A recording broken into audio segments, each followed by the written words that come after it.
चिन्मयानंद स्वामी आणि त्यांचं आपल्यासाठी मराठीत त्यांनी ट्रान्सलेशन केलेलं आहे. आता जसं आपण म्हटलो, एका जनार्दनी तुमचा दास आणि त्याची आस पुरवावी. कालांतमध्ये किती गॅप पडलेला आहे दोघांच्या मध्ये? उपलब्ध आहेत का स्वतः त्यावेळेला? पण नाहीत का? आणि नसताना सुद्धा एवढी जर त्यांच्याबद्दल आस्था आहे, बापरे, काय पराकोटीच्या आस्था आहे. किती 300-350 वर्ष त्यांच्या अगोदर त्यांनी देह ठेवलेले आहेत ज्ञानोबरायांनी, समाधी घेतलेले. तरी पण ते म्हणतात, एका जनार्दनी तुमचा दास, त्याची आस पुरवावी. काय आस पुरवावी? मला तुमच्यासारखं व्हायचंय, माझं जीवनाचं कोडं सोडवा. तसं इथे पण आपल्याला ज्ञान मार्गाने जात असताना इथे वेदांत हा शब्द आला का ज्ञानी भक्त हा शब्द घ्यायचा, तत्वज्ञान असा शब्द घ्यायचा. आणि संतांचं मुख्य ध्येय ना तत्वज्ञ संत, ते तत्वज्ञ संत स्वीकारती किंवा ज्ञानीश तत्वदर्शना. ज्ञानी लोक तत्वाबद्दल बोलतात, आकाराच्या देवाबद्दल ज्ञानी लोक बोलत नाही. त्याच्यासाठी पुराणिकांची खास नियुक्ती आहे. ज्ञानेश्वर महाराज तर बोलतात की मेलेल्यांच्या गोष्टी सांगणं आणि त्याला पुराण म्हणणं, ये मृत्यूलोकीचे उफराटे. बा, केवढा निषेधात्मक बोलणे त्यांचं. पुराणातली गोष्टी जरी सांगत असतील तर मेलेल्यांच्या चर्चा करतात आणि त्यांना ते पुराण म्हणतात. त्या नाही, त्यांना आत्ता आज या घडीला ती गोष्ट प्राप्त करून द्यायची. मुखात नाम मोक्ष किंवा अध्यात्म ज्ञानम नित्यत्वम तत्वज्ञानार्थ दर्शनम. साधू तत्वज्ञानाचं दर्शन करून देतो, आकाराच्या देवाचं नाही. आकाराच्या देवाबद्दल त्यांना घृणा अशी नाही, परंतु समाज जर भरडला जात असेल त्याच अँगलनी, तर ज्ञानेश्वर महाराजांनी इतके प्रखर ताशेरे ओढलेले. निर्जीव दगडाची काय करसी सेवा, तो तुझं निर्दैवा देईल काय. किंवा नामदेव महाराज जे त्या देवाची उपासना करायचे, मूर्तीमधला नोहे हा सामान्य महिमा संतांचा, नैवेद्य हातीचा मूर्ती जेवी असे निळोबाराच्या नामदेव महाराजांबद्दल बोलतात. पण ते नामदेव महाराज अशा अंध समाजाकडे पाहिलं, भक्तीतल्या अंध समाजाकडे पाहिल्यानंतर ते म्हणतात, पाषाण देवाची करती जे भक्ती आणि म्हणवे ती तेने भक्त, परंतु ते नर जाणावे पामर, तयाचे न ऐकावे बोल कानी. जो पाषाण देवाची महती सांगत असेल तर त्या माणसांचं कानावर शब्द सुद्धा ऐकायचा नाही. पाषाणाचा देव बोलतो भक्ता, ते सांगते ऐकते दोघे मूर्ख. मूर्ख लोक आहेत ते म्हणले, त्यांना जर पाषाण देवाबद्दल बोलायचं. पाषाणाचा देव बोलायची ना कधी, हरिभव वेदा केवी घडी. मग तुम्हाला कोणता देव दाखवला? बार्शीच्या गावी उपदेश झाला, देवाविन नाही ओस स्थळ. एवढी रिकामी जागा नाही देवाशिवाय. ह्या भावनेवर जर गेलं ना, आपली हृदय कंपायमान होतील. तुम्ही कोणत्याही मनुष्याचं मन डावलू शकणार नाही आणि त्याचे प्रत्येक शब्द म्हणजे संतांचा शब्द म्हणून वेचणार एवढी. कारण बार्शीचे गावी उपदेश झाला, देवाविन नाही ओस स्थळ, तो देव नामया हृदयी दाविला, खेचराने केला उपकार. बोलणाऱ्या माणसाचा तर तुम्ही शब्द डावलू शकत नाही, पण मुक्या माणसाला, मुक्या प्राण्याला वाटलं मला पाणी प्यावं, तर काशीचं पाणी असलं तरी पाचू शकतात ते. आणि दंडवत स्वामी तर मेलेल्या गाढवाचे चरण स्पर्श करू शकतात, कारण इथे काहीच मरत नाही, सगळं चैतन्यमय इथून तिथून. ही जेव्हा दृष्टी होईल ना, तर व्यावहारिक दृष्टी कोणातून लोक आपल्याला पागल म्हणतील त्यावेळेला. आणि असे पागल झालो पाहिजे आपण. वेडा झालो, वेडी झाले, वेडियांच्या गावा गेली. आम्हाला विचारू नका, आम्ही तुमच्या माणसांमध्ये नाही. एवढं यांचा पराकोटीचं त्यांचं आत्मीयता आपल्याबद्दल. किती त्यांचं आपल्याविषयी प्रेम असेल तर तेच प्रमाणे ना देवाच्यासाठी वापरलेले. आणि काही लोक संतांसाठी वापरतात. संत आणि देव किती दयाघन असतील ना, कल्पना करू शकत नाही. तू माऊली हुनी मयाळ, तू माऊली हुनी मयाळ, चंद्रभुनी शीतळ, पाण्याविन पातळ, कल्लोळ प्रेमाचा तू माऊली हुनी मयाळ.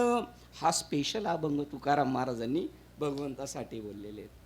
कारण तो बहु आहे, करुणा म्हणतो, अपार करुणा आहे देवाची आपल्याबद्दल, म्हणून आपल्याला जन्माला घातलेले. अजून कृपेचं आपल्यामध्ये ते निर्माण केलं. मी उद्धार पावेल का, ही जी भूमिका आहे ईश्वरानेच निर्माण केली. आणि संतांची भेट बहु अवघड, परी जग जेठी, असं माझ्या आजोबांचं एक आहे. आणि ग्रंथ सगळ्यांनी संग्रही ठेवायचे, ग्रंथ संग्रही ठेवायचे. आपण नाही वाचले ना, आपलं पोरग वाचेल. आपल्या पोरांनी नाही वाचलं ना, आपला नातू वाचेल. आजोबांचा ग्रंथ आहे माझ्याकडे, ज्ञानेश्वरी.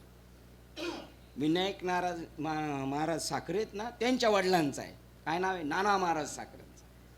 आणि एक तुकाराम महाराजांचा गाथा आहे, त्याच्यामध्ये असे कलरमधले फोटो आहेत. पांडुरंग परमात्मा असं छोटं बाल दाखवले आणि तुकाराम महाराज असं त्याला आता जस्ट कडेवर येणार आहेत, आणि त्याच्या खाली हा अभंग आहे, तू माऊली हुनी माळ.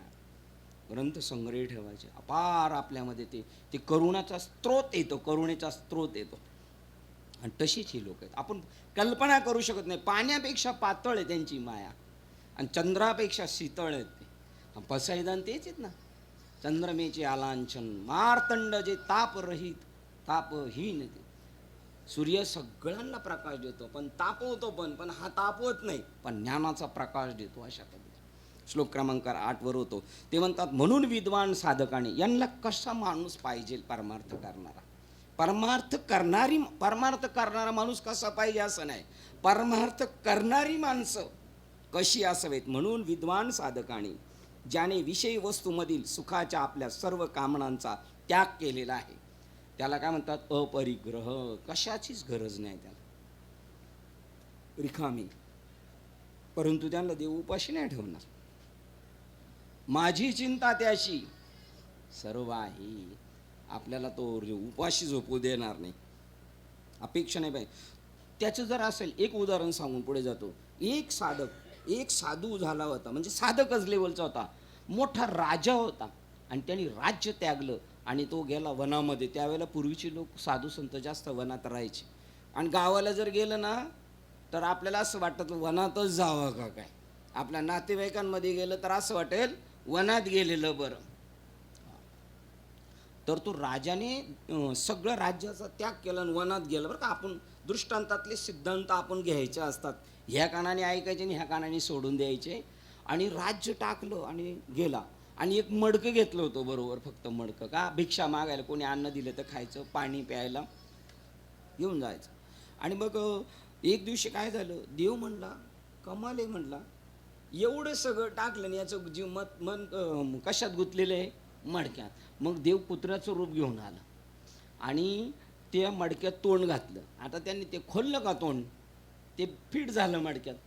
आणि मग तो अटकलं तोंड म्हणून कुत्रा कू कू करायला लागला ना. हा ध्यानस्थ बसला होता. आता कुत्रा कू का करत होता याच्या लक्षात द्यावं, नाही तर हा म्हणून कुठं ठेवलं काय माहीत नाही. त्याचं लक्ष विचलित, समाधीचा भंग करण्यासाठी. आणि मग यांनी उठला, बघितलं, अरे माझं कुत्रं, माझा माठ कुत्र्याने पळवतोय. मग त्याच्या पाठी मागं लागला, त्याला काय दिसलं ना, ते असं करता करता बऱ्याच अंतरावर गेलं, 5-25 पावलावरून ते सुटलं आणि दगडावर पडलं आणि फुटलं. आता कुत्रा निघून गेला. तर म्हणला कमाल आहे राव, अख्खं सगळं राज्य सोडलं आणि या मडक्याच्या मागं पळत होतो. म्हणजे प्रत्येक घटना आपल्याला घडवण्यासाठी आपण किती त्याच्यातून बोध घेतो हे महत्त्वाचं. सर्व कामनांचा त्याग केलेला आहे. कशाबद्दल अपेक्षा नाही राहिली पाहिजे माणसाला. त्याने संत आणि उदात्त महात्म्यांकडे जाऊन, ज्यांनी कामनांचा त्याग केलाय त्यांनी संत आणि उदात्त महात्म्यांकडे जाऊन, शरण जाऊन, त्यांनी उपदेशलेल्या विषयाच्या सत्यार्थाशी समरस व्हावे. त्यांनी सांगितलेल्या त्या शब्दाशी समरस व्हायचं. कसं समरस व्हायचं आणि सत्य कसं चालायचं? तर बाबा काय म्हटले, आपण दोघं एसटीने प्रवास करतोय आणि तुम्ही विंडो साईडने बसलेले, मी विंडो साईडने, तुम्ही इकडनं बसलेले, आणि तुम्ही तंबाखू खाऊन थुंकायला गेले, त्यावेळेला मी तुम्हाला म्हणणार आहे मनुष्य बघून थूक, माणूस बघून थूक. याचा अर्थ काय? बराबर सेंटरला माणूस येऊन द्यायचं आणि मग थुंकायचं ना? नाही. म्हणजे जिथे माणूस नाही तसं त्यांना लक्ष काय सांगायचे त्याच्याकडे लक्ष दे. त्यांनी उपदेशलेल्या विषयाच्या सत्यार्थाशी समरस होऊन, आणि सत्य फक्त आपल्याला दिलेलं नाम आहे, त्या नामाशी आपण समरस झालो ना, सगळ्या गोष्टी होऊन जाणार. आंतरिक मुक्ती प्राप्त करून घेण्याचा प्रयत्न करावा. हा श्लोक काल वाचला होता आणि शेवटचे 2 पॅरेग्राफ आपण पळवले होते म्हणून मागे पाहूया. नाही तरी ते महात्मे फक्त सत्याचे विशदीकरण करून साधकांची बौद्धिक खात्री पटवण्याकरता त्याबद्दल पुरेसा युक्तिवाद करू शकतील एवढेच. जर तो माणूस जर तेवढा हे नसेल समजून घेण्याचा पद्धतीचा, ते म्हणतात बघा, तर मग काय होईल, जर आपण गुरु शिष्य संबंधाबद्दल भयंकर गैरसमजुती करून घेत आहोत, अशा आपल्या काळामध्ये खचितच फार महत्त्वाच्या आहेत. आपण आता त्यांनी काल सांगितलं होतं, एखादा विद्यार्थी शिक्षण शिकवलं तर त्याच्यात काय ऑब्जेक्शन घेत नाही, एखादा जर सूत्र सांगितलं तर, पण इथे घेतो. तर मग अशा माणसाला जर त्यांनी सांगितलं तर तो फक्त काय करेल, त्याच्या बुद्धीचा व्यायाम होईल. हा बुद्धीचा व्यायाम नाही, आपल्या बुद्धीचा खुराक वाढवायचा म्हणून प्रवचनाला नाही जायचं, ग्रंथ नाही वाचवायचा, आपला आत्मसुखाचा आनंद आपल्याला लुटायचा आहे म्हणून आपल्याला सत्संग करायचा. या कल्पना म्हणजे जास्तीत जास्त काही जीवनमूल्याचे दंडक होत की जे आचार धर्म प्रत्यक्षात आणल्याशिवाय, त्यांना आत्मविकासनाचा संपूर्ण योजनेचा एक भाग केल्याशिवाय त्यांचा तसा काही लाभ होऊ शकणार नाही. आपण जर सगळं ऐकलं पण त्यांनी सांगितलेल्या गोष्टी जर उतरवल्या नाहीत आपल्या जीवनात, तर म्हणावासा तुम्हाला फायदा होणार नाही. कारण हे कार्य भरवशाने आत्मपुनर्वसन करण्याच्या आपल्या प्रयत्नावरच अवलंबून असते. बघा, हे कार्य भरवशाने आत्मपुनर्वसन करण्याच्या संबंधीने आपल्या प्रयत्नावरच अवलंबून असते. म्हणून संत काय सांगतात, आपुली आपण. संत फक्त मार्ग दाखवणारे, वाटचाल कोणाला करायची, वडील फी भरणार आहेत, चांगल्या कॉलेजमध्ये नेऊन घालणारे, शिक्षक शिकवणार आहेत, पण अभ्यास कोणाला करायचा आहे, आपल्यालाच करायचं आहे. तुमच्या कॉलेजच्या भाषेत मेहनत आपल्याला करावी लागणार आहे. आणि जर एखादा मेहनत करत असेल, त्याच्या आईबापांना महत्त्व देतात, आपुल्या हिता जो असे जागता. याच अर्थाने म्हटले आहे की त्या व्यक्तीने सद्गुरूच्या उपदेशाचे गूढ मतितार्थ जीवनात उतरवायस पाहिजेत. आता बिलाडे पण ते म्हणले, जर आम्ही कधी कुठे गेलो आणि बाबांना एखादं पुस्तक दाखवलं, बाबा हे पुस्तक आहे, खूप छान आहे, खूप छान आहे, बाबा पाहणार आणि ठेवून देणार, काहीच याच्यावर स्वतःचं स्टेटमेंट देणार नाही. आम्ही समजायचं म्हणजे बाबांना पसंत नाही. पण बाबा जर एखाद्याला म्हणले असा ग्रंथ आहे, तो आम्ही शोधणार, गाडगे बाबा पण म्हणले, मग आम्ही शोधत राहणार, भले समजू नाही तर नाही समजू, आपण शोधत राहणार. म्हणजे त्याचं नाव आहे बरं का, तुका म्हणे शेष सेवी नावडी वचन न मोडी बोलिले ते. आता किती वचन धाब्यावर आहेत आपल्याकडून, किती वचन धाब्यावर. मी म्हणेन 4 सुद्धा नाही आपल्याकडून आपण अंगीकार करीत त्यांचा. 75% तर असे आपण धरलं तर 25% सुद्धा नाही आपल्याकडून होत त्यांचं, एवढं त्यांचं आहे. तू का म्हणे शेष सेवी ना आवडीने. मधून सिट्टी मारते का, करा. तुम्हाला वाटलं कमी जास्त करत जा तुम्ही. हा हरी. पुष्कळ वेळा, जास्त कमी झाला, पुष्कळ वेळा आपण सद्गुरूंनी काय केले याचेच अनुकरण करीत असतो, थोडासा मोठा. परंतु काय सांगितले, आता इकडे ऐकणार तिकडचं ऐकल. पुष्कळ वेळा आपण सद्गुरूंनी काय केले याचेच अनुकरण करीत असतो, थोडा मोठा. म्हणजे त्याला काय वाटतं आता इकडं काय झालं काय करणार. म्हणून प्रत्यक्ष आणि याच्यावरती पाहणं, फरक एवढा. परंतु काय सांगितले त्याचे नवे. आता तुम्हाला सांगतो, कधी कधी आपण जाणार, होऊ शकतं तुमचं माझं कधी जमणार नाही, म्हणून तुम्ही परमार्थ सोडायचा नसतो, तुमचं माझं जमणार नाही. एखाद्याला दिसणार, काय बाबा गप्पा मारतो, काय करतोय, काय करायचं तुला, त्याने तिकडे शेण खाऊ दे, तुला काय सांगितले. शाळेत विचार करतो, कोणत्या जातीचा आहे गुरुजी, दारू पितो का, मांसाहारी आहे का, बायकोला मारतोय का, विचार करतो. काय करतो शाळेत, मला डिग्री हासिल करायची. डॉक्टरकडे गेला विचार करतो, हा कोणत्या याचा आहे, कसा आहे, काय आहे, काहीच नाही. तो सांगतो ना औषध घ्यायचे, त्याच्या पुढं बोला बरं, डॉक्टरच्या पुढं बघा. डॉक्टरांचं एक वाक्य ठरले, डॉक्टर मग हे नाही घेतलं तर, तो म्हणाल मी डॉक्टर आहे का तू डॉक्टर आहे, बस एका शब्दात गप्प करणार. म्हणजे बघा, त्याच्यासाठी काल आपण एक अभंग पाहिला होता, वाण्या घरी गुळ त्याचे याती कुळ काय कीजे. कर्माचा परमार्थाशी काडी मात्र संबंध नाही. याचा अर्थ मी गल्लत वागायचं नाही, पण आपण ते पाहून आपलं नुकसान नाही करायचं. कारण ज्याच्या त्याच्या कर्माचा जो तो बांधिलदार आहे. आणि परत आपल्याला अंतिम सत्य असं सांगितलंय, कर्म बिर्म काही नाही, फक्त एक चैतन्य, हा विवेक पाहिजे कंटिन्यू. बुद्धी निश्चय आत्मज्ञान ब्रह्मनिष्ठ राखे पूर्ण. आणि त्याच्या पुढचा शब्द तत्परायण अहर्निशी. बस एवढ्याच वाक्यावर अंडरलाईन करायची. कशावर? तत्परायण अहर्निशी. तुमच्या भाषेत अटेन्शन, अलर्ट.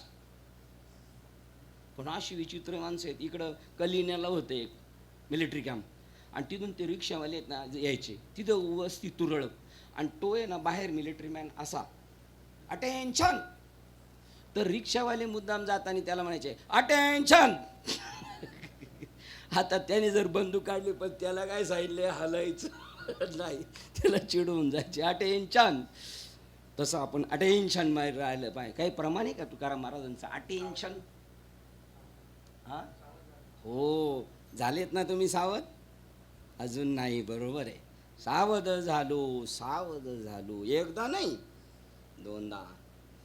आणि ते काय म्हणतात, आपण सावध झालो नसल तर ते म्हणतात होशार होशार. असा हा होशार चाललाय. सावध व्हा आता तरी पुढे हाची उपदेश. वाण्या घरी गुळ त्याचे याती कुळ काय की जै. उकुरड्यावरी वाढेली तुळशी टाकावी ती कैसी ठाये गुणी. अजून एक प्रमाण होतं, काल तिथे आपण थोडं थांबलो होतो. अजून एक प्रमाण होतं, गाईचा जो भक्ष अमंगळ खाय काय तिचे दूध सेवू नये. का म्हणे काय सालपटाशी काच फणसातील घरे काढून घ्या. बस आपण त्यांचा बोध घ्यायचा. अंछो हा तेल्या घरी गुळ, ते वाण्या घरी गुळ झालं. हा बरोबर. तेल्यावर रुसला तर त्याचं भाजी आमटी होणार नाही. आपल्याला काय करायचं? शिंदे लोह परिसाचे रुसले सोनेपणाशी मुकले. इथे काय बा कुणाचे गेले ज्याचेच त्याने अनहित केले. किती सावधान केलेले आपल्याला. आपण आपली चाकोरी सोडायची नाही. बघू शिंदे,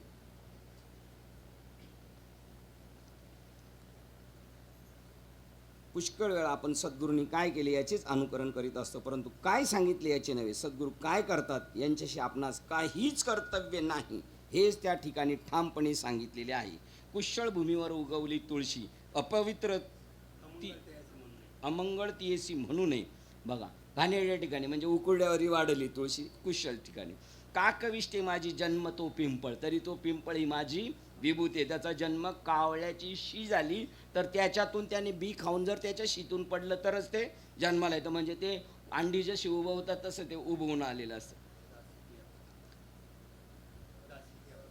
दासीची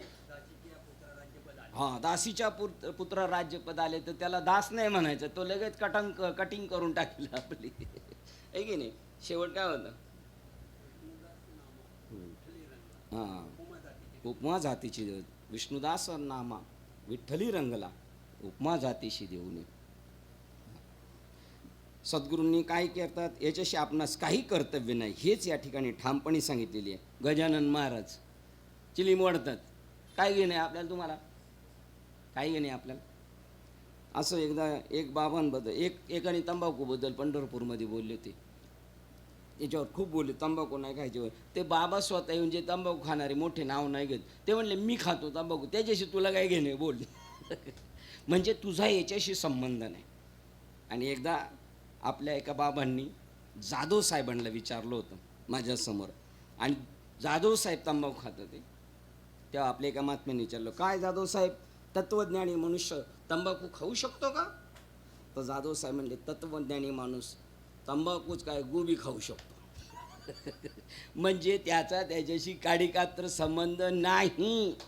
हो, म्हणजे याचा अर्थ काय? तुम्हाला कोणाच्या कर्माशी काही घेणं देणं नाही, आहे की नाही? नाहीपेक्षा, नाहीतर लोक काय म्हणणार, नाहीपेक्षा श्रीकृष्णाला 16,108 बायका होत्या आणि स्वतःला मात्र फक्त स्वतःचा मात्र 5वाच विवाह आहे, असे सोयीस्कररित्या जे जाहीरपणे बोलू शकतात, अशा भक्तीच्या क्षेत्रात व्यापार करणाऱ्यांचा गौरव केला पाहिजे. ते म्हणतात किती हुशार माणसं आहेत म्हणले. श्रीकृष्णाला 108 आणि माझा 5वाच आहे. तर ते म्हणतात मग अशा भक्ती क्षेत्राच्या ठिकाणी त्याचं आळंदी पंढरपूरच्या ठिकाणी मोठा गौरव केला पाहिजे. का बरं असं म्हणले? एवढं चांगलं काम केलं का त्यांनी? म्हणजे त्यांनी काय केलं, अर्थाचा अनर्थन भागवताच्या चिन्ह केल्या. म्हणून आत्मविघाताच्या अशा पद्धतीमध्ये सुद्धा मोठ्या गमतीने अनेक प्रकार असू शकतात. काल आपण इथपर्यंत आलो होतो, पुढे पाहूया. श्लोक क्रमांक 9. सम्यक दर्शन निष्ठया योगारूढ असाध्य. सम्यक ज्ञान आलं ना तर जीव ब्रह्माऐक्य ज्ञान. अनादिकालापासून जे परंपरेकडून आले त्याचं नाव सम्यक ज्ञान आहे. नाम बोध त्याचंच हे वेगळं नाही. डायरीमध्ये आहे बघ, कोणाचं पाठ असेल तसं, इति सम्यक ज्ञानी, त्याला संप्रदाय म्हणतात. कोणाचं पाठ आहे? डायरीत लिहिलेले. सम्यक ज्ञान म्हणजे संप्रदायपूर्व अनादिपासून चालत आलेलं जे ज्ञान आहे त्याला संप्रदाय म्हणतात. म्हणजे जे हरिपाठ संपल्यानंतर जेवढे अभंग आहेत ना गुरु परंपरेचे ते सांगतात. त्या ज्ञानाचं निवृत्तीने त्याला दिलं, मच्छिंद्राने गोरक्षांना दिलं, गोरक्षांनी गैनींना काय दिलं, त्याचं नाव सम्यक दर्शक ज्ञान. सतत आणि स्थिर अशा विवेकाने योगारूढ स्थिती प्राप्त करून घेतल्यानंतर, आता हे सगळं झाल्यानंतर त्या पुढच्या श्लोकात सांगतात त्या साधकाबद्दल, विद्वान साधकाबद्दल. सतत आणि स्थिर अशा विवेकाने योगारूढ स्थिती प्राप्त करून घेतल्यानंतर, योगारूढ म्हणजे काय? योगावर आरूढ, त्या भगवंताशी जोडणाऱ्या योगाशी तो सरळ त्याच्यावर आरूढ झालेला आहे. परिवर्तन आणि अनित्यता यांच्या संसाराच्या सागरात जो बुडून गेला आहे अशा साधकाने, परिवर्तन या जगात काय चाललंय सारखं, उपजे ते नासे, नासे ते, हे परिवर्तनशील जगत आहे, परिवर्तन होतं सारखं. आणि अनित्यता स्थिर आहे, सारखं त्याचा नाश होतोय. आज जरी आपण एकमेकाला बघतोय ना, आपण कालचे नाहीत, कालच्यात आणि आजच्यात आपल्यात बदल झालेला आहे. पण पंखा सतत फिरत असला, भवरा सारखा फिरत असला तर असं वाटतं तो स्थिर आहे. आणि 1 वर्ष 2 वर्षांनी भेटतो द्या, लगेच आपण म्हणतो किती खराब झाला. त्या माणसाला म्हणतो, तो म्हणतो नाही मी आहे तसंच आहे. पण खराब झाला कशामुळे कळाला आपल्याला? 1 वर्षाचा आपला त्याचा बघण्याचा एवढं स्थित्य, इतकं स्पीडनी बदल होते आपल्यामध्ये, खूप आपल्या चेंजेस होतं पण आपल्याला कळत नाही. त्या संसाराच्या अनित्यतेच्या संसाराच्या सागरात जो बुडून गेला आहे अशा साधकाने स्वतःचाच उद्धार केला पाहिजे. कोणी कोणाचा केला पाहिजे उद्धार? आपणच आपल्या केला पाहिजे. संत फक्त मार्ग, हे बघा किती बारकाव आहे, मार्ग दावून गेले आधी. दयानिधी संत आहेत पण काय करून गेले? मार्ग दावून. आणि तुम्हाला सांगितलं तेनेची पंथे चालू जातं, म्हणजे चालायचे कोण ना, मग न पडे गुंता. तुम्हाला चालायचे ते मार्ग दाखवणार.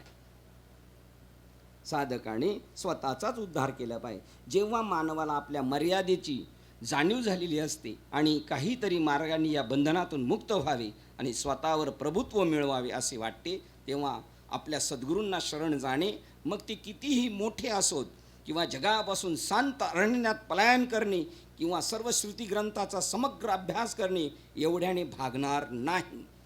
अशा साधना त्या व्यक्तीच्या काहीशा उपयोगी पडतील नाही असे नाही, परंतु त्याला टिकाऊ स्वरूपाच्या फक्त आत्मप्रयत्नाच्या बलावरच आंतरिक दोषाच्या चिखलातून स्वतःस उन्नत करून घेता येईल. बघा ट्रॅक इतका झटकन चेंज झालेला आहे. पुन्हा वाचतो. जेव्हा मानवाला आपल्या मर्यादेची जाणीव झालेली असते, आपण किती आहे सीमित आहोत, किती आपण जखडलेले आहोत, आणि काहीतरी मार्गाने या बंधनातून मुक्त व्हावे आणि स्वतःवर प्रभुत्व मिळवावे असे वाटते, तेव्हा त्याने काय करायचं? आपल्या सद्गुरूंना शरण जाणे.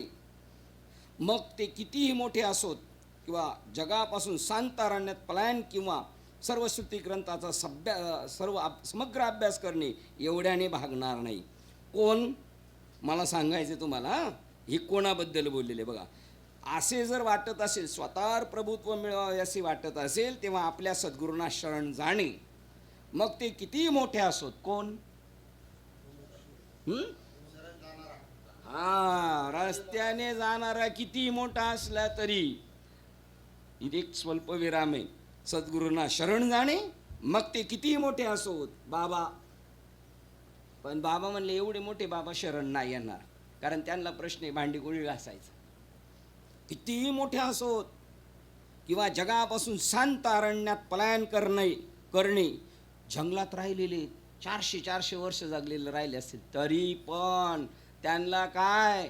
सद्गुरू वाचोनी संसारी तारक किंवा सापडे ना सोय सद्गुरू वाचोनी नाम. सद्गुरू वाचोनी बघा किती गांभीर्य आहे याच्यामध्ये. तो किती मोठा असू द्या, 14 वर्ष जगलेले चांगदेव महाराज असले तरी, ज्यांच्या ताटात देव जेवत असले नामदेव महाराज तरी, आणि ज्यांनी 17 पुराण आणि वेदाचे 4 भाग आणि शास्त्र निर्माण केली असे व्यास महर्षी असले तरी, आणि नारद मुनी सारखे विद्वान जरी असले तरी, नारद मुनींची एक आख्यायिका माहिती आहे का, ते पण असेच होते. जसे व्यास जसे होते ना तसेच ते पण स्वतःला असे एकदम पामर समजले. मला काय कळत नाही, मला काय कळत नाही.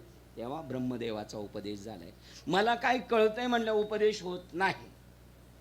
हे सगळे आतापर्यंत सगळ्यांना हा नियम म्हणून देवांनी सुद्धा समजून घेतलं. आम्हाला सुद्धा तो नियम फॉलो केला पाहिजे. म्हणून राम केला ब्रह्मज्ञानी. मग किती मोठे आहेत ते तर अवतारी पुरुष आहेत, तरी सुद्धा त्यांनाही तोच नियम. तुकाराम महाराज त्याच लेवलचे. 15 दिवसा माझी साक्षात्कार झाला. विठोबा भेटला निराकार. केव्हा? बाबाजींची भेट व्हायच्या अगोदर. पण कन्फर्म करायचं परत पक्कच आहे का मला भेटलेलं, हे कोणाकडून तरी खात्री. आता यांनी पोळ्याचा स्वयंपाक केला आणि सार केला, तरी तुम्ही काय करता, पेला भर देता ना खात्री करण्यासाठी बरोबर झालंय का. तशी त्यांनी खात्री करून घेतला, मला जे कळाले ते बरोबर आहे का. वा, सद्गुरू वाचोनी. तुकाराम महाराज तुम्हाला, मला सुद्धा सद्गुरू वाचोनी सापडे ना सोय. मग ते कितीही मोठे असोत, किंवा जगापासून शांतारण्यात पलायन करणे, किंवा श्रुती ग्रंथाचा समग्र अभ्यास करणे, एवढ्याने भागणार नाही.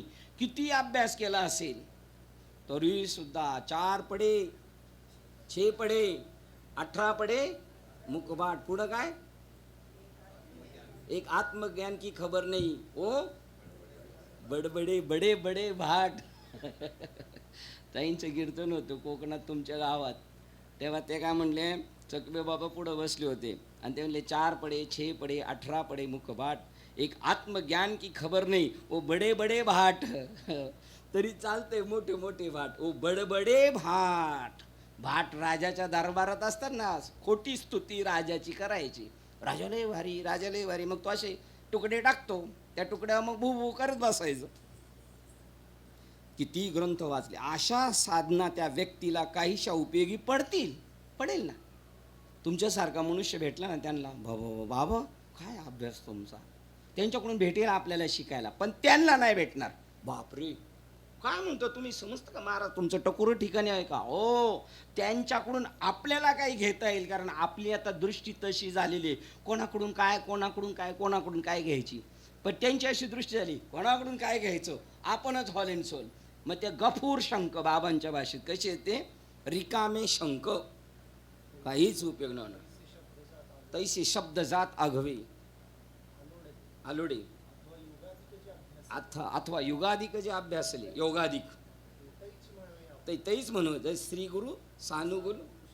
जरी श्री गुरु सानुकूल होय, गुरुजी जर अनुकूल होतील आपल्याला तर. आता आपल्याला गुरुजी अनुकूल आहेत. आमच्या गावात आमदार साहेब पूर्वी पण आणि आता पण, आणि आमच्या गावचे कार्यकर्ते होते, तर ते काही ना काही कामं करून घ्यायचे. तेव्हा ते मला म्हटले, महाराज सुगीचे दिवस आहे, काय कामं करायची ती करून घ्या. तशी आपले आता कशाचे दिवस आहेत, सुगीचे दिवस आहेत. खूप मालिकेत आपल्या मोठे महात्मेत, त्यांच्या संगतीत बसलो तर ते त्यांच्या सारखेच करतात आपल्याला. हा माझा स्वानुभव आहे. अशा साधना त्या व्यक्तींना काहीशा उपयोगी पडतील नाही असे नाही, परंतु त्यांना टिकाऊ स्वरूपाचा म्हणजे कायमस्वरूपी आनंद भेटेल फक्त आत्मप्रयत्नाच्या बलावरच. मला आत्मस्वरूपाचे प्राप्त करायचे, मला प्रयत्नांची पराकाष्ठा करायची, आंतरिक दोषाच्या चिखलातून स्वतःस उन्नत करून घेता येईल. मी जर ठरवलं ना तर केल्याने होत आहे, आधी केलेच पाहिजे. ठरवलं तर सगळ्या गोष्टी होतात. शास्त्राभ्यास, शास्त्रातील विधी नियमांचा आचार बघा. शास्त्राभ्यास, शास्त्रातील विधी नियमांचा आचार, आत्मसंयमनाचा अभ्यास आणि धर्माच्या नावाखाली केलेल्या इतर आध्यात्मिक साधना यांच्याद्वारे राग आणि द्वेष, व्यक्तिगत पूर्वग्रह यांनी कलंकित न झालेले जग आहे तसे पाहता यावे. म्हणून त्याला आपल्या अंतःकरणाची सूक्ष्मता विकसित करता येईल अशा अलिप्ततेने आणि विवेकाने आहे तसे जग पाहणे याला सम्यक दर्शन म्हणतात. एक दोघं जण वर बसता का तुम्ही? इकडे एक दोघं जण वर या. ये बाळा तू ये. दीपक ये, तुला जमतंय ना बसायला वर? या सारखा शिंदे साहेब या आतमध्ये, तुमचं प्रमोशन झालं, दीपक वर आला. एक दर्शन कशाला म्हणतात? शास्त्राभ्यास. शास्त्रातील, तू पण वर बस बाळा, वर बस पाय सोडून. शास्त्राभ्यास, शास्त्रातील विधी नियमांचा आचार, आत्मसंयमनाचा अभ्यास. कसं मला स्वतःला आनंद घ्यायचा? धर्माच्या नावाखाली आत्मसंयमन म्हणजे आपण आपल्या काबूत राहिलं पाहिजे. आणि धर्माच्या नावाखाली केलेली इतर आध्यात्मिक साधना यांचे द्वारा राग आणि द्वेष, आधी दोन्ही सारखे शब्द आहेत ना, राग आणि द्वेष. राग म्हणजे आसक्ती आणि द्वेष हा नको, ही वस्तू मला नको आणि ही वस्तू मला हवीशी वाटणे, ह्याच्यावर विजय कसं कधी होईल? हे जर विजय मिळाला तर ब्रह्मस्वराज्यावरचे आपण अधिपती होऊ. तैसे राग द्वेष जरी सहजच निमाले का निमाले, तैसे राग द्वेष जरी निमाले, मग ब्रह्मीचे स्वराज्य आले, मग तो सुखभोगी आपुले आपणची. बघा, तुमची आपली आसक्ती सोडायची म्हणजे विषय सोडायचे, घरदार सोडायचे, बायका पोरं ते चित्पायचं त्यांच्याबरोबर, पण चिटकून राहायचं नाही. उदाहरण इतकं सोपं आहे. कसं राहायचं? त्या वाण्याच्या दुकानात मुंगळ्यानी मनमोकळेपणाने फिरायचं, पाहिजे तेव्हा गुळ खायचं आणि फिरायचं. पण तो म्हणला मी जर गुळाच्या ढिपीला धरूनच राहील का तो मेला समजायचा, तो त्याला तोडूनच काढेल. खायचा गुळण फिरत बसायचा. तसं इथे जगायचं आपल्याला, आहे की नाही? तसंच आहे आमचं, आहे की नाही? व्यक्तिगत पूर्वग्रह यांनी कलंकित न झालेले जग आहे तसे पाहता यावे. व्यक्तिगत कलंकित न झालेले जग. हे जगात चांगली वाईट माणसं आहेत का? मामाने लगेच युटर्न मारला. पहिले म्हणले चांगली वाईट माणसं आहेत का या जगात? पहिले हा म्हणले, नंतर म्हणतात नाही सगळं सारखंच आहे. त्याचं नाव समबुद्धी घेता समान श्री हरी. कलंकित न झालेले जग आहे तसे पाहता यावे. आहे तैसी पावली पूजा. तुकाराम महाराजांचा आहे तैसी पावली पूजा. आहे तसं जग पाहायचं. मग गाढव असलं तर गाढव दिसेल का आपल्याला? नाही. काय दिसणार?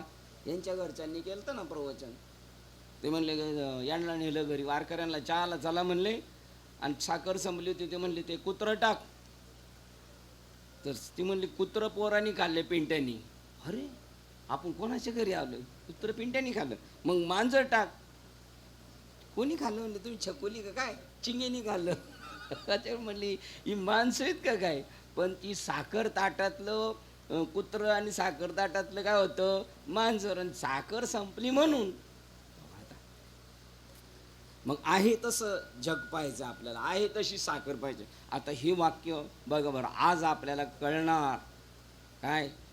साखर गोड की चहा गोड? मधने बाबा म्हणतात साखर गोड. आणि चहावर तुम्ही आरोप केला. आपण म्हणतो कधी आरोप केलाय आम्ही चहावर? पुढं केस नाही टाकली, काय नाही. म्हणजे तुम्ही आहे तसं नाही स्वीकारलं. तुम्ही काय म्हणले? दिसला चहा आणि गोड कोणी, पण तो कशाने गोड झालाय? मग तसं स्वीकारायचंय. मग तसं स्वीकारलं काही टेन्शन नाही आपलं. पिंडपट आहे तैसी पूजा पावले सकळ, सहज तो काळ साधेला. आहे तैसी पूजा पावले सकळ. बघा, आहे तैसी पूजा. जसं आहे तसं स्वीकारायचे, जसं आहे तसं. जैशी स्थिती आहे तैशापरी राह. पण तैशापरी म्हणतोय आपण, राहतो कुठं तैशापरी? तैशापरी म्हणताना सुद्धा उलघाल करतोय आपण. बरोबर आहे का चूक आहे का? बरोबर आहे का चूक आहे? त्याच्यासाठी जर त्याला ताळ्यावर आणायचं असेल तर लोहाराच्या तिथं ते तापायला सळी ठेवली ना, ती बरोबर पाहिजे. एकदा डाव दिला, पोरांना नाही केलं का आपण? ऐकली नाही तर काय दिलेले त्यांना? शिंदे दिलेत का नाही चटके आपल्याला? आताच्या पोरांना चटके नाही बसायचे, पण आपल्याला भेटलेले चटके का नाही? त्याला आठवण राहते. तो फोड सारखा ठसठस करणार की नाही? मग आहे तसे पाहता यावे म्हणून आपल्याला बाबा म्हटले होते. मी नवीन अनुग्रह घेतला. ते म्हणले जगात बदल नसतो. सृष्टीत बदल नाही होत, आपल्या दृष्टीत बदल करायचा. म्हणून आपल्या अंतःकरणाची सूक्ष्मता विकसित करता येईल अशा अलिप्ततेने. बघा, आपली अंतःकरणाची सूक्ष्मता आपल्याला ग्रंथ कधी कळतील, आपली बुद्धी कधी होईल, कशी होईल, सूक्ष्म होईल तेव्हा. ढोबळ बुद्धीला ग्रंथ नाही कळत. अलिप्तने आणि राहायचं सगळ्यांमध्ये, पण कसं, जे बी जळात पद्मपत्र, पाण्यात आहे पण पाणी स्पर्श करत नाही. आणि विवेकाने, सारासार विचार म्हणजे विवेक. विवेक या शब्दाचा अर्थ आहे आत्म अनात्म विचार. नास्क काय, शाश्वत काय. विवेकाने आहे तसे जग पाहणे याला सम्यक दर्शन म्हणतात. संस्कृतमध्ये दर्शन याचा अर्थ तत्वज्ञान असाही होतो. आणि म्हणून तत्वज्ञानाच्या दृष्टीने जगाचे दर्शन घेणे असा ज्या संज्ञेचा अर्थ लावता येणे शक्य आहे. बघा, सम्यक दर्शन निष्ठा. काय वाक्य, कसं पाहिजे जगाकडं, आपल्याकडं तत्वरूपाने पाहायचं आपल्याला. आपले बुधवारे बाबांचं वाक्य, आत्मज्ञान तयार आहे. आपल्याला काय व्हायला पाहिजे, तत्वज्ञान व्हायला पाहिजे. तत्वज्ञानाच्या दृष्टीने जगाकडे दर्शन घेणे. तत्वज्ञानाच्या दृष्टीने जगाचं दर्शन घेणं म्हणजे काय, आपल्या अंगावर कापूस आहे का शर्ट आहे, कापूस. बघा, आज ज्ञानेश्वरीचं वाचताना एक ओळ भेटली नाना, 7व्या अध्यायातला श्लोक क्रमांक 16, 17, 18 नंबरचा श्लोक. ते म्हणतात, तो भक्त म्हणायला भक्त आहे, नाहीतर तो देव आहे. फक्त त्याच्या व्यावहारिक हालचालीवरून त्याला भक्त म्हणायचं. आणि त्याला ओळ दिलेली आहे, आकाश आणि हवा, हवेच्या हालचालीवरून हवा म्हणायचं, नाही तर एरवी ते काय आहे, आकाशाचे, तशी ओळ आहे. मग त्या भक्ताच्या फक्त हालचालीवरून कर्म करतो, व्यावहारिक कर्म करतो. लगेच या ज्ञानेश्वरीवाल्यांनी कानात ते कंसात लगेच टाकलं, देवपूजेवरून नाही, त्याच्या व्यावहारिक हालचालीवरून कळतं हा कसा आहे, भक्त आहे. नाहीतर तो कोण आहे, म्हणायला हवा आहे, हलविल्या वेगळा दिसे, नाहीतर आकाश. एवढे एक रूप आहेत, आपण एवढे एक रूप आहेत, शोधता नाहीच आपल्याला. यांना काल मी त्या दिवशी म्हणलं, जसा काला गोरा पिक्चर होता की नाही, आणि यांना म्हणलं ते 2 बायांचा होता, ते हे म्हणले काय, सीता और गीता. त्यांच्या नवऱ्यांना सुद्धा सीता और गीतेच्या नवऱ्यांना प्रश्न पडायचा, आपली बायको कोण आहे. आणि या बायांना प्रश्न पडायचा, आपला नवरा कोण आहे, काला गोरा. तसं एवढं समदृष्टी होऊन जाणार. ती दृष्टी धर्माची होती. त्याला म्हणले एक चांगला माणूस शोधून आण. तो म्हणला कोणाला हात लावा ना. बघा, ती तत्वदृष्टी. जेव्हा तो जीवनाकडे या दृष्टिकोनातून पाहतो, काही टेन्शन राहील. मग अवघेची त्रैलोक्य आनंदाचे. आता जर तत्वदृष्टीने पाहिलं तर मग जेव्हा तो जीवनाकडे या दृष्टिकोनातून पाहतो आणि यथार्थतेने अवलोकन करतो, तेव्हा त्याला संथ परंतु अविचल अशी योगारूढ स्थिती प्राप्त होते. संत म्हणजे हळू. आता संत नाही बरं का, संथ थडग्यातला, अशी परंतु संत गतीने तो चालतो. परमार्थात लय स्पीड काही कामाचा नाही. ठोकतो गाडीने, तिकडंच हातपाय मोडून पडतो. लय स्पीड पण नाही पाहिजे आणि लई पाठी पण नाही पाहिजे. सम लेवलनी चालली पाहिजे गाडी. तुका म्हणे नाही चालत तातडी, प्राप्त काळ घडी आल्यावी. स्पीड नको आहे त्याला. संथ परंतु अविचल, कधीच तो विचलित होणार नाही असा योगारूढ स्थिती प्राप्त होतो. योगारूढ या शब्दावर आकडा दिला एक. योगारूढ स्थितीचे वर्णन आपल्याला गीतेच्या 4थ्या अध्यायाच्या 4थ्या श्लोकात मिळते. जेव्हा मानव वस्तुविषयाशी किंवा कर्माशी आसक्त नसतो. योगारूढ या शब्दाचा अर्थ काय, जेव्हा मनुष्य मानव वस्तुविषयांशी आणि कर्माशी आसक्त नसतो तेव्हा तो योगारूढ. आता आपण कशावर रूढ आहे सांगा बरं. आपण घोड्यावर नाही, प्रपंचावर रूढ आहे. हा, भोगावर रूढ आहे. बरोबर. चुकल्यावर लुगले खुश होतात. बरोबरला कोणी एवढं खुश नाही होत, एवढं चुकल्यावर खुश होतात. भोगारूढ आहेत आपण. मस्त विनायक महाराज म्हटले, योगारूढ नाहीत आपण, भोगारूढ. अजून आपल्याला हे पाहिजे ते पाहिजे. मग ते दशकिरीच्या वेळेला सगळं मांडावं लागतंय, नाही तर शिवतच नाही. जेव्हा मानव वस्तू विषयाशी किंवा कर्माशी आसक्त नसतो, माझं कर्म काय असेल, मला काय घेणं, मी करतोय. निळू फुले एकाने सांगितलं, निळू फुले एका इलेक्शनला गेले होते आणि ते सांगत होते, हा उमेदवार चांगला आहे, यांना मतदान द्या. ती एक म्हातारी म्हणली, याचं सगळं पाहिलेलं टी व्हीवर आपण याचं ऐकू नका कोणी. बघा आता म्हातारी बसली का नाही, त्याचं काय पाहिलेलं त्या बिचाऱ्यात. तो त्याच्या भुवयाने मी ओढवतो, असा धोत्राचा सवय घेऊन सगळ्याचं वाटोळं करतो. आधी त्यांनी कोणाचं वाटोळं केलंय? काहीच केलं नाही. बरं, डायरेक्टरनी त्याला करमणूक करायला सांगितली फक्त. तो कर्माशी आसक्त नसतो आणि त्याने सर्व विचारांचा त्याग केलेला असतो, सगळ्या विचारांचा. बघा, आपण एखादं भांडण झालं तर त्या समोरचं ऐकलंच नसलं तर तुम्ही इंग्लिशमध्ये म्हणता काय? Relax, normal normal. घाटात गाडी जाताना जेवायला थांबते की नाही? जर नॉर्मल व्हायची ना गाडी, ती गाडी नॉर्मल होती ना, हात टरून बसतोय गाडीत, म्हणलं गाडीत गचकच घेते वरती, लोड वाढला आहे की नाही. त्याने विचाराचा त्याग केलेला असतो. काय विचार करायचा? आपल्या काय हातात आहे? आपण, बाबा मला म्हटले, मला असं कधी कधी प्रसंग येतो चक्र, म्हणले काय करावं या सिच्युएशनला. मी विचार करतो, जाऊ द्या आता, श्रीपाद बाबा काय करत असतील त्याला, बाबा म्हणून आपण पाऊल टाकायचं. करून बघा बरं, कधी आडू द्या बरं, आपण फक्त गारा न करा ना त्यांना. बघा, पिक्चरमध्ये सांगितलं की आता यांचं काही खरं नाही. त्या हिरोईनला सांगितलं, तुझ्या मालकाचं काही खरं नाही, आता आम्ही आमचा इलाज करू, पण सगळं देवाकडं. मग ती दवाखान्यात बसती काय? ती कुठं जाती?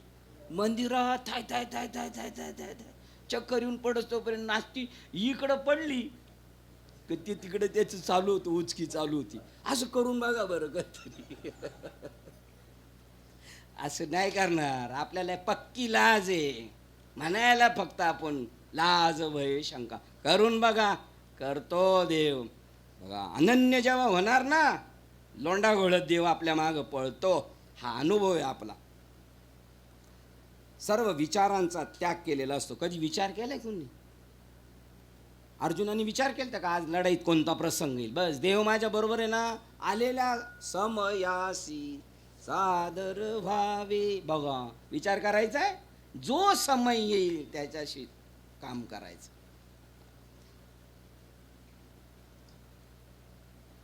सर्व विचारांचा त्याग केले. हे कशाचं? योगारूढ या शब्दाचा खाली अर्थ दिलेला वाचतोय बरं. तो इतका अर्थ दिलाय, 1 2 3 4 5 5.5 ओळी आहेत आणि ते पण पहिल्यापेक्षा बारीक अक्षरात दिलेत. एवढं त्यांना बारकाईने तुम्हाला आपल्याला हुशार करायचे. विचारांचा त्याग केलेला असतो तेव्हा तो योगारूढ झालाय असे म्हणतात. संकल्पाही वरी मग अपेक्षित आपले तेही सांगतील पुसले, जेले अंतकरण बोधले संकल्पा नये. संकल्प म्हणजेच काय? विचार. संकल्पावर नाही यायचं. आपलं तर लय ठरवलेलं आहे. रिटायरमेंट 60ला आणि हा 50ला ठरवले आणि काय करायचे, आणि याची 58ला दांडी गुल. मजा कधी बघा, दांडी गुल झाल्यावर मजा आपल्याला. पास झाल्यावर एवढं हसणारच नाही आपण. एखादं पोरग पहिल्या नंबराने पास झालं एवढं हसू, दांडी गुलला जेवढं हसणार तेवढं नाही. म्हणून नाही. अजून एक, तू म्हणे हे मीची करी माझी भजनी धरी, हा जयाचे मनचे चैतन्य झाले चालते, पण त्याच्या खाली पण संकल्प जाळीने निशेष मध्याजी चोख याच नावी माझे नि अनुसंधान. त्याच्या खालची जोळ आहे, तू म्हणे माझे नि अनुसंधाने दे. हा तीच मग म्हटलं ना, तीच मग कोर्टाने सांगितलं आता काय. कोर्टाने जायला ती बरोबर आहे. एवढं पण धारिष्ट पाहिजे, बरोबर आहे.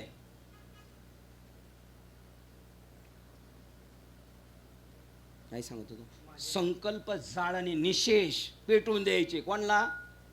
संकल्पांना, विचारांना.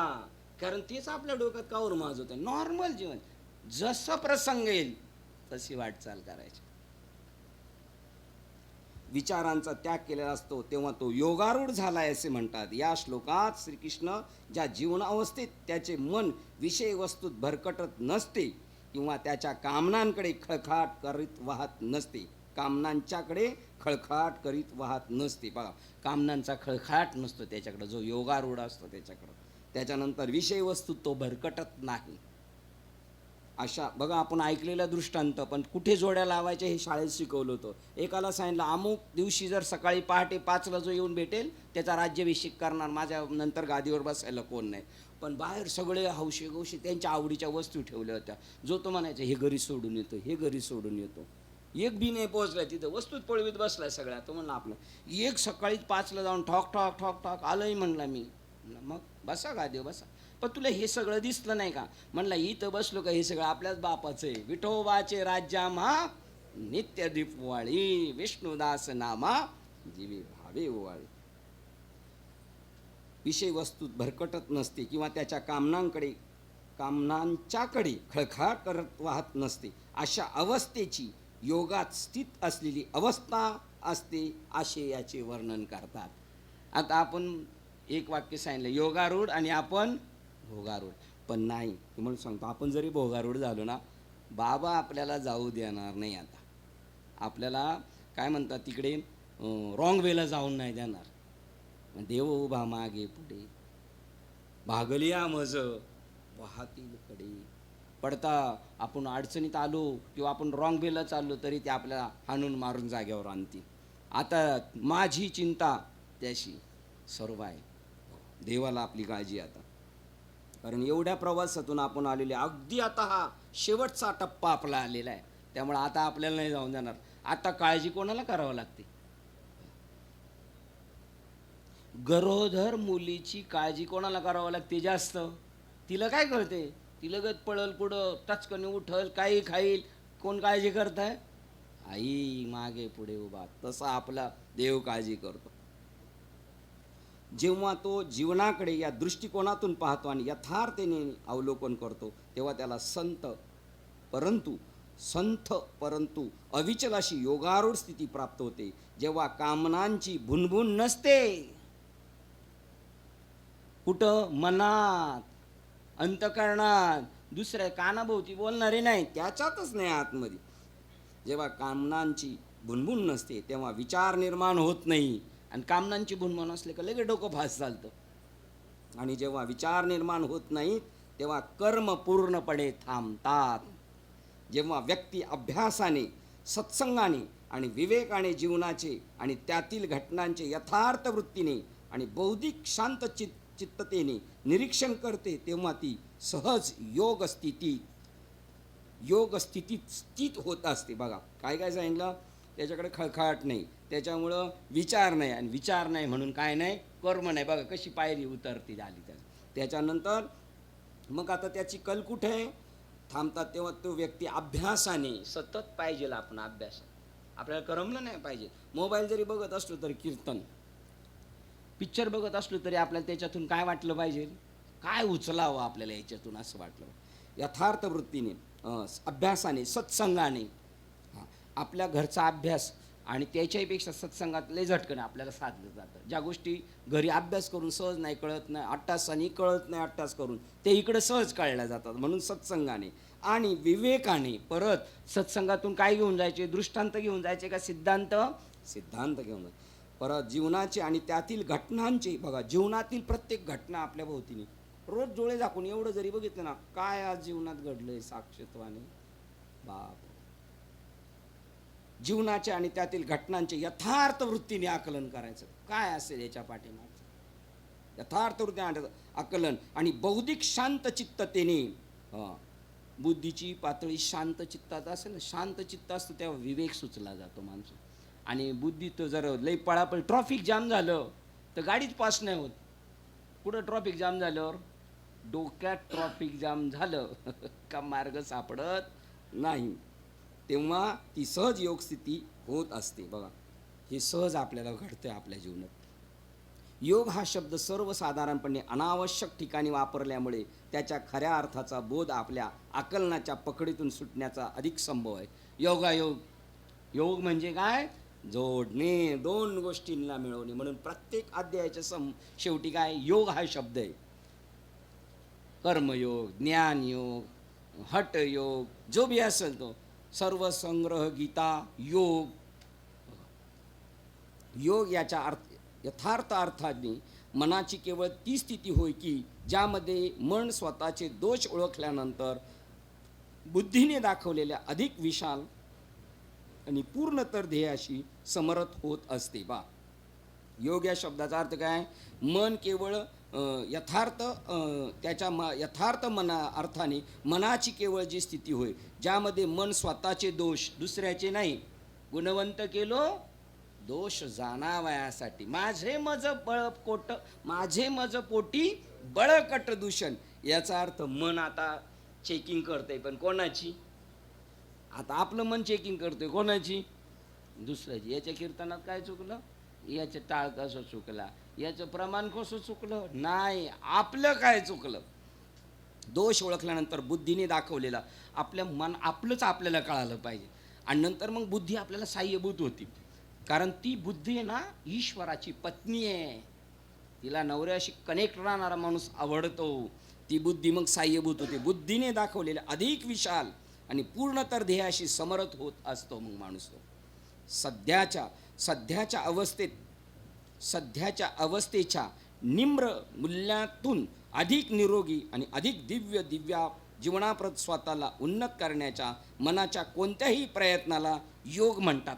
आता मी या कचाट्यात सापडलो ना, याच्यातून सही सलामत कसा सुटेल त्याच्यासाठी जे प्रयत्न, कोणत्या कचाट्यात सापडलोय, किती वेळा जन्म यावे, मनासविद रात्रंदिवस आम्हा युद्धाचा प्रसंग, अंतर्बाह्य जन आणि मन, आणि या कचाट्यातून मी कसा सुटण्याचा प्रयत्न करेल, आणि तो जो प्रयत्न त्याचा चालू आहे त्याचं नाव आहे योग. योगात स्थित होणे म्हणजे उच्च ध्येय प्राप्त करून घेण्यासाठी स्वतःच्या ज्ञात दोषावर मात करून उन्नत होण्याचा प्रयत्न करण्याची सवय करणे होय. आपणच आपल्या चुका शोधून आपण त्याच्यातून स्वतः सुटण्याचा प्रयत्न करणे, जातीने प्रयत्न करणे, त्याचं नाव योग ह्या शब्दाचा अर्थ आहे. श्लोक क्रमांक 10 वाचतोय. आणि आत्मतत्वाच्या पुनर्शोध घेण्याचा अभ्यास करणाऱ्या, काय हरवले आपलं कोणतं सुख हरवलंय? आत्मसुख आपलं हरवलेलं आहे, ते शोधायचं आहे आपल्याला. आणि आत्मतत्वाचा पुनर्शोध घेण्याचा अभ्यास करणाऱ्या विद्वान आणि धैर्यशाली माणसाने सोडायचं नाही. मध्ये किती दिवस झालो मी काय करतोय पण मला भेटत नाही. भेटेल. मला वाटतं पंचदशी विद्यारण्य स्वामींनी लिहिली, आणि त्यांच्याबद्दलच असेल कदाचित एखाद्याला नावाचा अपभ्रम, माझ्याकडून घोटाळा होऊ शकतो, पण 99% मला असं वाटतं. आणि त्यांनी प्रयत्न केले, तर त्यांना सांगितलं तर एवढे दिवस जर तुम्ही त्या लक्ष्मीची सेवा केली तर ती लक्ष्मी माता प्रसन्न होईल. केली तेवढी, त्याच्याही पुढे ओलांडून गेले, आणि नंतर म्हणले छे आता काय होत नाही. आणि मग संन्यास घेतला आणि ग्रंथ लिहायला सुरुवात केली, आणि मग ती देवी प्रसन्न झाली. बोल काय पाहिजे? ते म्हणले आता नाही काय पाहिजे, आता संपलं. पण प्रयत्न केले तर होतच. असाध्य ते साध्य करिता, असाध्य ते साध्य करिता सायास. काय केला पाहिजे आपण? कारण अभ्यास तुका म्हणे. मग ती गोष्ट आपल्याला सहज प्राप्त होऊ शकते. आता ही सहज नाही बरं का. आता ते असाध्य ते साध्य म्हणजे काय? प्रयत्नांची पराकाष्ठा. विद्वान आणि धैर्यशाली माणसाने, विद्वान असून धैर्य पण पाहिजे. होणार करू. बघा, कामना प्रेरित सर्व कर्मे सोडून, ज्या कर्मांमध्ये कामना आहे, असं केलं मग असं होईल, असं केलं असं करू म्हणजे असं होईल, असं काही नाही, जसं होईल तसं होईल. पण असं करू नाही झालं का परत चिडचिड वाढणार. मग कामना प्रेरित सर्व कर्मे सोडून त्यावेळी जन्म मृत्यूच्या बंधनातून मुक्ती मिळवण्याचा प्रयत्न करावा. ज्याने आत्मपूर्णत्वाच्या शास्त्राच्या ज्ञानाचा तात्विक अभ्यास केलेला आहे अशा मानवाला, बघा कोणता अभ्यास केलेला आहे आणि कशासाठी? प्रपंच घरदार नीट होण्यासाठी नाही, आत्मपूर्णत्वाच्या, माझ्या आत्म्याच्या पूर्णत्वाचा. आत्मा अपूर्ण आहे हो. जोपर्यंत सद्गुरूची भेट होत नाही तोपर्यंत तो अपूर्ण आहे. सद्गुरू नायके पूर्ण कृपा केली. पूर्ण कृपा तो तेव्हाच होते, तेव्हा पूर्ण होतो. तोपर्यंत तो कसा असतो? अपूर्ण. आत्मपूर्णत्वाच्या शास्त्राच्या ज्ञानाचा तात्विक अभ्यास केला. कोणते ग्रंथ वाचायचे? दासबोधात सांगतात तत्वज्ञानाचा बोध करणारे ग्रंथ वाचावेत माणसं, बाकीचे नाही वाचायचे. ते बाल्यदशेतल्या माणसासाठी ज्याला बोध होतो त्याने तत्वज्ञानाच्या शास्त्राच्या ज्ञानाचा तात्विक अभ्यास केलेला आहे, अशा मानवाला या ठिकाणी एक उपदेश केलेला आहे. त्याने स्वतःची हाव वाढवणाऱ्या आशांनी अथवा मनोविघटन करणाऱ्या कामना प्रेरित झालेल्या सर्व कर्माचा न्यास करावा असे त्याला सांगितले. त्याचा नाव संन्यास. संन्यास म्हणजे काय? पुन्हा वाचून दाखवतो. स्वतःची हाव वाढवणाऱ्या आशांनी, आशा आहेत ना आपल्या, आणि प्रत्येक हाव वाढवत राहत. आता ही पूर्ण झाल्यावर अजून अजून अजून त्यांना लगाम घालायचा. आणि मनोविघटन करणाऱ्या कामना, मनाचं इकडं जायच्याऐवजी इकडं पळवतात बॅकमध्ये, त्या कामनांनी प्रेरित झालेल्या सर्व कर्माचा न्यास करावा असे त्याला सांगितलेले आहे. त्याचं नाव संन्यास. जगत व्यवहारातील कर्माच्या संन्यासाबद्दल वाजवीपेक्षा जास्त आग्रह धरू नाही. हे टाकून द्या, ते टाकून नाही. कुठून टाकायचं हे सगळं? हे जग कुठून टाकायचं आहे आपल्याला? अंतःकरणातून टाकायचंय. हो, अंतःकरणातून जग टाकायचं. मग काय, मग मग मग मी वर्तता असेल संसार. जगत व्यवहारातील कर्माच्या संन्यासाबद्दल वाजवीपेक्षा जास्त आग्रह धरू नये असंच पाहिजे. हे बाह्य अंगाच्या संन्यासाबद्दल सांगतात. किंवा वेदांत हा मानवाला आळसात जीवन व्यतीत करण्यास उद्युक्त करतो, अशा प्रकारचा गैरसमज सामान्यपणे केला जातो. काय नाही, आळशी सगळं टाकायचं आणि विठ्ठल विठ्ठल करत बसायचं असं पण नाही. हो, आपल्या बाबाचं तर हे सांगणं, काम धंदा करून सगळं करायचं, देवदेव करायचं असेल तर. तसा गैरसमज करून घेऊ नये. वेदांत आपणास फक्त जीवनातील फाजील उद्दीपता आणि आपल्या अविवेकी कामना आणि उच्च आकांक्षा यातून निर्माण होणाऱ्या मानसिक आणि बौद्धिक शक्तींचा अपव्यय कमी करण्यास सांगत असतो. अनाठाई काम करण्यासाठी, पोट भरण्यासाठी काम केलं पाहिजे. किती केलं पाहिजे? पोटापुरते काम परी अगत्य तो राम. जेवढ्या गोष्टी गरजेच्या आहेत त्या केल्याच पाहिजे, पण वाजवीपेक्षा जास्त नको असं त्यांना म्हणायचं. चांगले आणि तळमळीने पार पाडलेले कर्म उदात्त फल देत असते. कोणतेही कर्म करताना तुम्ही प्रसन्न राहा बरं, शीन नाही होत. आणि काम पण पटकन होतं, वेळेपेक्षा अगोदर होतं. तुम्ही प्रसन्न अंत करणं जीवावर आल्यासारखं ते होत पण नाही लवकर. किती अवघड गोष्टी असलं तरी भगवंत आपण जर प्रसन्न असलो सहज होऊन जातात. चांगले आणि तळमळीने पार पाडलेली कर्म उदात्त फल देत असते. ही लोकीच्या आपल्या अध्यात्म यात्रेतील शांततामय मार्गाची खात्री देण्याकरता पुरेसे मार्गदर्शन होईल. बघा, आपण जर आपलं प्रत्येकाने ऑब्झर्वेशन करायचं, अनुग्रह घ्यायच्या अगोदर आपली स्टेप काय होती, आपल्या शरीराची काय होती, आपल्या मनाची काय होती, आपल्या बुद्धीची काय होती, आपल्या अंतःकरणाची काय होती, आपली व्यावहारिक परिस्थिती काय होती. पण आपण एका चांगल्या ध्येयाने पछाडलो होतो ना, म्हणून देवाने आपल्या बाकीच्या सुद्धा ज्या गरजा आहेत ना त्याच्याही पेक्षा जास्त दिलेलं आहे. जाधव साहेबांच्या भाषेत सांगायचं, अकलीपेक्षा जास्त दिलं आणि अकलीपेक्षा जास्त भेटले का मग मस्ती जास्त येत असती माणसाला. ती मस्ती बी जिरवतो तो. अध्यात्म यात्रेतील शांततामय मार्गाची खात्री देण्याकरता पुरेसे मार्गदर्शन होईल. मग आपल्याला अव्यवस्थितरित्या योजिलेल्या कर्मापासून मात्र निरर्थक चिंता आणि आत्मघाती दुःख देणारे कित्येक तास आपल्या वाट्याला येतील. अशा दुःखांच्या क्लेशकारक मोबदल्याऐवजी आपण मात्र एखाद्या अशक्यप्राय अशा भव्य मोबदल्याची अपेक्षा करीत असतो. बघा, ज्याच्यातून काही होणारच नाही त्याच्याच डोक्यात खाजत बसतो आपण. त्यामुळं काहीच नाही. मग त्यापेक्षा एवढा त्रास करून काय घ्यायचं कारण नाही. स्वतः सुसंघटित करण्याचा प्रयत्न करण्यास साधकास विवेकी जीवनाचा मार्ग आक्रमण करण्याचा उपदेश केलेला आहे. बघा, इकडं भरकटत नाही जायचं, गरजेपुरतं करायचं. पण खूप म्हणजे आपल्याला काहीतरी करायचं आहे एवढं नाही. अशक्य किती प्रयत्न केले जे होणारच नाही ते कशाला करत बसायचं. आपल्या महात्म्यांचं काय सांगणं माहिती आहे का आपल्याला? समजा आता आप्पांचा फोन आला, मग किती मुलं आहेत? 2 जण. मग ते डोक्यात नाही घ्यायचं. नाही तर 2 मुलं, गावाला 2 घरं, 2 बंगले, मुंबईला 2 खोल्या, 2 गाड्या, हे नाही करायचं. त्यांच्यावर काय करता आले तर संस्कार. तरी पण संस्कार होत नाही. 8 तासांनी करायचे म्हटलं तरी ते बी त्यांच्या प्रारब्धात. चांगलं बियाणे पेरलं तरी उतरायला पाहिजे ना. बघा, तर हे करायचं तुम्हाला. ते म्हणले बाकीचं नाही करायचं. खोट्या मूल्यांचा न्यास ही फक्त आत्मविकासाची नकारात्मक बाजू होय. बघा, खोट्या मूल्यांचा न्यास करायचा. खोट्या मूल्यांचा न्यास ही फक्त आत्मविकासाची नकारात्मक बाजू आहे. बघा, आत्मविकासाकडे घेऊन नाही जाणार, खोट्या मूल्यांकडे पळत गेलो तर.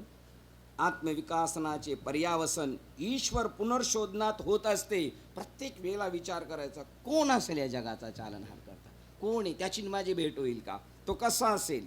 आणि परिपूर्णतेचे हे आध्यात्मिक कौशल्य नकारात्मक प्रयत्नांनी मिळवायचे नसते. बघा, आणि परिपूर्णतेचे हे आध्यात्मिक कौशल्य नकारात्मक प्रयत्नांनी मिळवायचे नसते. त्याला उत्साही माणूस पाहिजे.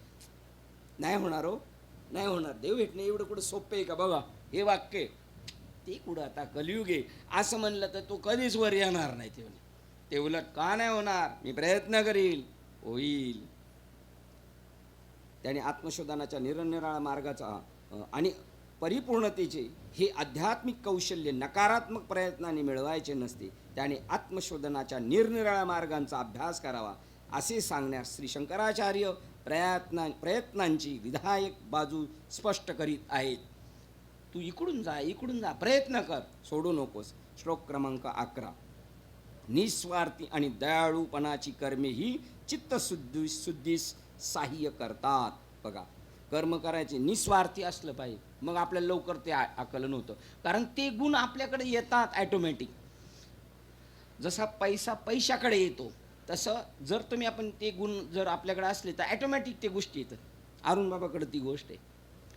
त्यांना अनुग्रह द्यायचा होता आणि बाबांकडे घेऊन जायचं होतं. टायमिंग पण ठरला. तर ते म्हणले, मला ना जरा टेलिफोन ॲक्शनची तिथं टायरवाला त्याच्याकडे जाऊन यायचं. तिथं टायरवाल्याकडे गेलो. यांचा टायर पंक्चर झालेला घ्यायचा, निघायचा. तेवढ्यात एक मनुष्य आला आणि तो ढकलीत चाललेला गाडी त्यांनी पंक्चरवाल्याकडे आणली. एकदम गरीब, कांगावर कपडा फाटका वगैरे, आणि शिपची गाडी चालवत होता. म्हणलं, माझी गाडी पंक्चर झाली, आता मला टायर टाकायला पैसे नाही. तो म्हणला, टायर ट्यूब टाकावं लागेल. यांनी तो स्वतःचा टायर त्याला दिला, बिगर ओळखीच्या माणसाला, आणि त्याला सांगितलं, उद्या परवा जर तू आला का मग ह्या टायरवाल्याकडे देऊन जा. मी म्हणले, हे काय? तर म्हणले, महाराज ह्याच्यापेक्षा दुसरं काय अजून चांगलं करू शकता. मग ते येतात. मग असा गुण आहे ना त्याच्याकडे ॲटोमॅटिक. मला त्यांच्या बाजूला राहणारे कंसे बाबा होते, ते म्हटले, यांच्याकडे ते गुण चांगले असल्यामुळे त्यांना आपल्या संप्रदायात आल्याबरोबर झटाझट सगळं प्राप्त होत गेलं. कारण ती भूमी तशी ना, का भूमीचे मार्दव सांगती, कुंभाची लवलव तैसे आचरण सुकुलीनांचे. बघा, त्यांच्या याच्यावरून किंवा एखाद्या समारंभाला गेलो, काय खर्च केलाय त्याच्यावरून कळतो. या या या या बसा म्हणलं समजायचं का आपल्याबद्दल त्यांच्या अंतःकरणात किती आदर आहे. ज्ञानेश्वर महाराजांच्या ज्ञानेश्वरीतलं सांगतोय, निस्वार्थी आणि दयाळूपणाची कर्मे ही चित्तशुद्धीस सहाय्य करतात. बघा, हे गुण पाहिजेत आपल्याला. परंतु सत्यतत्व दृष्टिक्षेपात येण्यास ती काही साक्षात सहाय्य होत नाहीत, डायरेक्ट नाही, पण तुम्हाला एक पुढचे पायरीवर ढकलतात. नाही तर मग लोक काय करतील, यांनी लगेच बघा रेड सिग्नल लगेच मारून टाकला. निस्वार्थी आणि दयाळूपणाची कर्मे ही चित्तशुद्धी सहाय्य करतात. म्हणलं मग माणूस म्हणेल, माळ नको घालाय, काय करू आपण, नुसती दया करून लोकांविषयी चांगला भाव ठेवून लगेच कटिंग करून टाकली. परंतु सत्यतत्व दृष्टिक्षेपात येण्यास ती काही साक्षात सहाय्य होत नाहीये, ती मदतनीस आहे त्याला, नाही तर त्याच्याच मागं पळेल तो. खूप सावधानतेत आत्मतत्वाचा शोध हा काही केवळ विवेकी विश्लेषणाने लागतो, कोट्यावधी कर्मांनी कधीही नव्हे. बघा, आत्म्याचा शोध कधी लागतो, आत्मतत्वाचा शोध हा केवळ विवेकी विश्लेषणाने लागतो. याच्यात सुद्धा विवेकाने उचलायला पाहिजे. आपल्या ज्ञानेश्वरीतून विवेकाने ज्यांनी ज्ञानेश्वरी उचलली त्यांना देव भेटला. आणि नुसती चाललेले हा निषेध बिलकुल नाही ऐकणारांनी, पण विवेक नाहीये. विवेक कोण देतात? सद्गुरू. आम्हाला काही सद्गुरूची गरज नाही, तरफडा मग असेच तुम्ही. वेदांत सर्व पुराण मतवादी आणि धर्माचरणाच्या मान्य पद्धतीची निंदा नालस्ती करीत आहे. हे जे चालले ना त्याच्यावर ताशेर आहेत त्यांचे. चुकीचं आहे तुमचं. म्हणून ब्रह्मनामावरील श्रद्धा सांडोनी करी जो धंदा, हा त्यांचा काय चाललाय धंदा. हा हे असो सीन नुसता दृष्टादृष्टी. दिसतंय ते काहीतरी, पण नुसतं शिनायचं. बरं एकट्याने नाही शिनायचं, अजून 10-5 घेऊन शिनायचं, त्यांना हैराण करायचं. आणि हैराण झाल्यावर ते म्हणतं, मला धुंडा मारत आपले धोंडीभाऊ गंगाळे रिक्षावाले, ते म्हणले, महाराज मला झोप येत नाही. तर मी एका सत्संगाला जायचो, तिथं मंत्र मी ऐकला होता. ते म्हणले, ज्याला झोप येत नाही त्याला मंत्र, शुद्धे शुद्धे महायोगिनी महानिद्रे स्वाहा, शुद्धे शुद्धे महायोगिनी महानिद्रे स्वाहा. ते म्हणले, असं 10-15 वेळा म्हणलं का लगेच आळस यायला सुरुवात करतं. तो म्हणलं, तरी नाही आलं तर? म्हणलं, तरी म्हणत राहायचं. तो म्हणतो, कटाळून झोपल ना माणूस.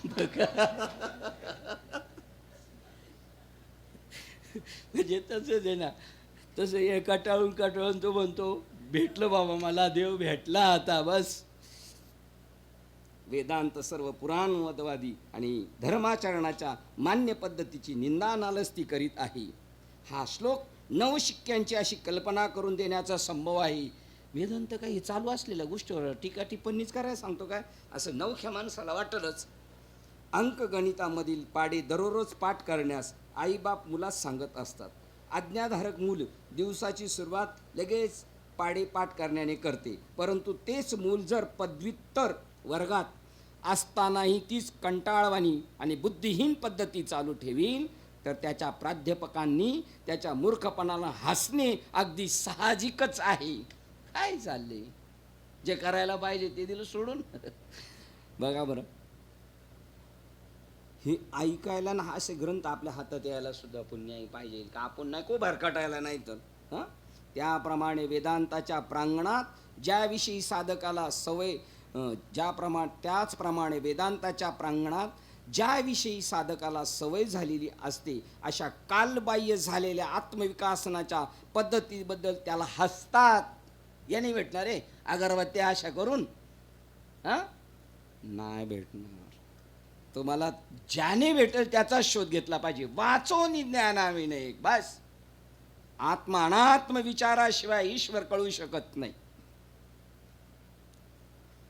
परंतु त्याचा अर्थ असा नव्हे की शंकराचार्य अथवा वेदांती त्याच्या विरुद्ध आहेत. आत्मउद्धार योजनेत भक्तिमार्ग आणि कर्ममार्ग यांना निश्चित स्थान आहे. बघा, भक्तिमार्ग आणि कर्ममार्ग यांना निश्चित स्थान आहे. आणि पशुतुल्य मानवाला आत्मविकासनाच्या निरनिराळ्या टप्प्यांनी पूर्णत्वाच्या शिखरापर्यंत खेचण्याकरता ते अटळही असतात. हे मार्ग कशासाठी आहेत? पशुतुल्य मानवाला त्याचा आत्मविकास करण्यासाठी हे मार्ग आहेत. आता जो पशुतुल्य माणूस जर मानव झालाय तर त्यांनी पुढच्या वर्गात जायला पाहिजे ना.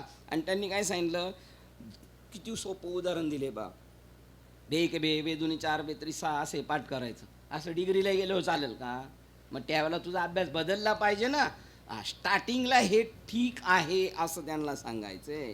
बघा, पूर्णत्वाच्या शिखरापर्यंत पोहोचण्याकरता ते अटळही असतात. आता आपण तेच करत आलेलो आहे इथपर्यंत. पण आता काय करायचंय, 10वीत पास झाल्यानंतर कॉलेजलाच गेला पाहिजे का चालला परत बालवाडीत बसायला? बालवाडीत उपमा भेटतो, बाई गाणं गाती, आणि लईच रडायला लागलो तर बाई नाचती बी, असं चालेल? या ठिकाणी शंकराचार्य सूचित करतात की कर्म जेव्हा शुद्ध निष्काम भावनेने अंगीकारले जाते तेव्हा ते मन बुद्धी ही अंतर उपकरणे शुद्ध करते. आपण कर्म चांगल्या भावनेने केलं तर अंतःकरणाला स्वच्छता करेल, मनाची स्वच्छता वाढवेल. मनाच्या संदर्भात वापरलेल्या शुद्धी हा शब्द वरच्या पातळीवरील सुसंघटन अशा अर्थाने घ्यावायचा असतो. म्हणजे चांगल्या दिशेने त्याला स्पीड द्यायला मदतनीस होतील. शुद्ध तर मनाच्या ठिकाणी एकाग्र होण्याचे वाढते सामर्थ्य असते. बघा, शुद्ध मन आहे ना, ते अजून स्पीड घेतं चांगल्या गोष्टीकडं, अजून ते खेचलं जातं इनडायरेक्टली. जसं लोहचिंबक लोखंडाला खेचतं ना, तशा चांगल्या गुण असलेल्याला ते खेचून घेतं, झटकन तिकडे खेचून घेतं. शुद्ध तर मनाच्या ठिकाणी एकाग्र होण्याचे वाढते सामर्थ्य असते. कर्म जेव्हा काही हेतूने केले जाते तेव्हा त्याच्या जाचणुकीचे ती व्यक्ती विच्छिन्न व शांत झालीच पाहिजे. बघा, हे आले ना, कोण आले, त्यामुळे मला इकडं कुठं आलं काय कळानी, माझी बुद्धी लगेच वडापावकडे गेली. वडापाव आले ना, ही इकडं मला दिसली. कर्म जेव्हा काही हेतूने केले जाते बघा, तेव्हा त्याच्या जाचुकणीचे ती व्यक्ती विच्छिन्न व शांत झाली पाहिजे. बघा, कर्म जेव्हा काही हेतूने केले जाते तेव्हा त्याला काय करते, त्या उलट दातृत्वाचे किंवा दयाळूपणाचे कर्म समर्पण भावनेने. बघा, कर्म काहीतरी भेटण्यासाठी जर केलं तर त्याला जाच राहतो, हे झालं पाहिजे झालं पाहिजे, आणि मग ते विच्छिन्न व शांत झालीच पाहिजेत. त्या उलट दातृत्वाचे किंवा दयाळूपणाचे कर्म समर्पण भावनेने केले जाते. आणि इकडं पाहिजे आणि इकडं द्यायचं. त्या उलट दातृत्वाचे किंवा दयाळूपणाचे कर्म समर्पण भावनेने आणि भक्तीने कुठल्याही ऐहिक हेतूविना केले जाते तेव्हा मन सहजासहजी स्थिर होते. मन आहे ना असं अस्थिर असतं. बघा बरं, कोणत्याही कामाला साहेब म्हणले बसा तुमची फाईल घेतो, तरी होती का नाही घेतो का नाही, होती का नाही घेतो का नाही असं. आणि झाली तर झाली, चला हंडे कोण आहेत आत या. तैसे संकल्पोनी काढिले जयाचे मनचे चैतन्य झाले, त्याने एकदेशी परी व्यापिले लोकत्रे. हेतूविना केले जाते तेव्हा ते सहजासहजी स्थिर होते आणि साधकामध्ये निर्माण होणारी शांती आपोआप वाढीला लागते. हेतू नाही, आणि हेतू ठेवला नाही झालं का तगमग वाढते. त्याचे व्यक्तिमत्व अधिक सुसंघटित होते जेव्हा निर्हेतुक कर्म केले जातात तेव्हा. पेरणारा तसाच आहे शेतकरी, त्याला गॅरंटी नाही पाऊस पडल, पेरायचं. निर्हेतुक तर देव करतो ना त्याचं, ठीक आहे ना. निस्वार्थी कर्मे साधकाला आत्मशोधनातील त्याच्या उड्डाणास प्रत्यक्ष मदत करीत नाहीत, परंतु त्यांना त्याच्या साधनेत निश्चित स्थान असते. आता निस्वार्थी कर्मी केली तरी तो काय आत्म्याला जाऊन भेटणार नाही असं त्यांचं म्हणणे. निस्वार्थी कर्मे साधकाला आत्मशोधनातील त्याच्या उड्डाणास प्रत्यक्ष मदत करीत नाही, पण अप्रत्यक्षरित्या त्याला ती मदत होते. परंतु त्यांना त्यांच्या साधनेत निश्चित स्थान असते, परंतु ती कर्मे त्या व्यक्तीला अहंकाराच्या अतीत होण्यासाठी तयार करतात. निस्वार्थी का कर्म करायचं, आपल्याला ताटपणा आहे, मी करतो, आपण नाही करत बाबा, आपण नाही करत असं म्हटलं का तो जरा नॉर्मल होतो, ऐकण्याच्या मनस्थितीत येतो, अहंकार त्याचा कमी होतो आणि त्याला पलीकडे शेवटची झेप घेण्यास पंख पुरवतात. मग त्याला त्याची पुढं त्याला पाठवलं जातं. अनित्य कर्मामुळे मग ती किती उदात्त, बघा अनित्य कर्म जी नित्य कर्म नाहीत, अनित्य कर्मामुळे मग ती किती उदात्त दिव्य. अनित्य म्हणजे काय, तुम्हाला जेवण नाही, ठीक आहे राशन देतो तुम्हाला, 6 महिन्याचं राशन देतो, त्याचा कार्यक्रम संपला का सगळा. 6 महिन्यांनी काय करणार तो, तुम्ही त्याची गरज भागवली, पण कोणती, नित्य. आणि संत कोणती गरज भागवतात, नित्य. तर पुन्हा त्याला गरजच नाही पडली पाहिजे. आत्यंतिक दुःखाची निवृत्ती. आणि ही कोणती, आता ही आत्यंतिक, आणि आमची कोणती आहे, वरच्या दुःखांची निवृत्ती. अनित्य कर्मामुळे मग ती किती उदात्त दिव्य आणि महान असोत, आत्मतत्व प्राप्त होत नाही किंवा ज्ञानही होत नाही. बघा, देवही नाही भेटत आणि त्याचं ज्ञानही भेटत नाही. हे शंकराचार्य त्याच्या वज्रलेप विधानामध्ये उद्घोषित करतात, तेव्हा ते कोणतीही तडजोड न करण्या इतके कडक असतात, कडक राहतात. ते म्हणतात नाही, इथं मी ॲडजस्टमेंट करणार नाही. तू कितीही चांगलं काम करत असला तरी तुला मोक्ष, ज्ञान, आत्म्याची भेट बिलकुल नाही होणार. पण तू जर ती कर्म करीत असशील आणि पाटी लावून घ्यायची इच्छा नसेल, आता आपल्याला असंच पसून पाट्या, तुमचं 5,000 रुपये दिले तर तुमचं नाव, आणि 11,000 दिलं तर तुमच्या बापाचा आणि तुमचा फोटो, आणि 25,000 दिले तर पुऱ्या फॅमिलीचा. म्हणजे इकडे संकल्प आणि तिकडे संकल्प, म्हणजे तो मातीतच गेला पैसे देऊन बी. त्याच्याकडून घ्यायचे पैसे घेऊन पैसे नाही घेऊन कसं चाललं आपलं, पैसे घेतलेच पाहिजेत. पण त्याला निसंग करायचा. तू देतोयस ना, रिटर्नची अपेक्षा करू नको. पण मी तुला सांगतो, भगवंत तुला याच्या जर कळून घ्यायचं असेल, तुला याचे किती भेटणार, तर तू मुंबईला एकदा आहे, ट्रेनमध्ये जो भिकारी भीक मागतो त्याच्याबरोबर जा, आणि तो काय गाणं म्हणतो ते ऐक. काय गाणं म्हणतो तो भिकारी, तुम एक पैसा देगा तो वो 10 लाख देगा. असं सांग तू त्याला. तू फोटो त्याला गुतू नको. केवढं गणित जबरदस्त आहे मामी. मग ते जास्तच देईल. मग 1 लाख, 1 रुपयाला 1 लाख ना, 10 लाख म्हणलं तू किती देत बसल. घ्या बाबा, घ्या बाबा. बाबालाच वाटेल बस झाला आता बाबा, माझं पोट भरलं. कारण नाही जर भेटले 10 लाख तर हा घरी येऊन लुटून नेला आपल्याला. मग किती लबाड लोक आहेत बघा बरं. ते म्हणतात, त्यांना वज्रलेप विधानामध्ये उद्घोषित करतात. वज्रलेप म्हणजे मी म्हणतो ना, हे एकदा नाही 1000 वेळा म्हणाल, याला काही भेटणार नाही. श्लोक क्रमांक 12. हां बघा, माझ्या भक्तीविन कर्मधर्म ते जाण केवळ भ्रम.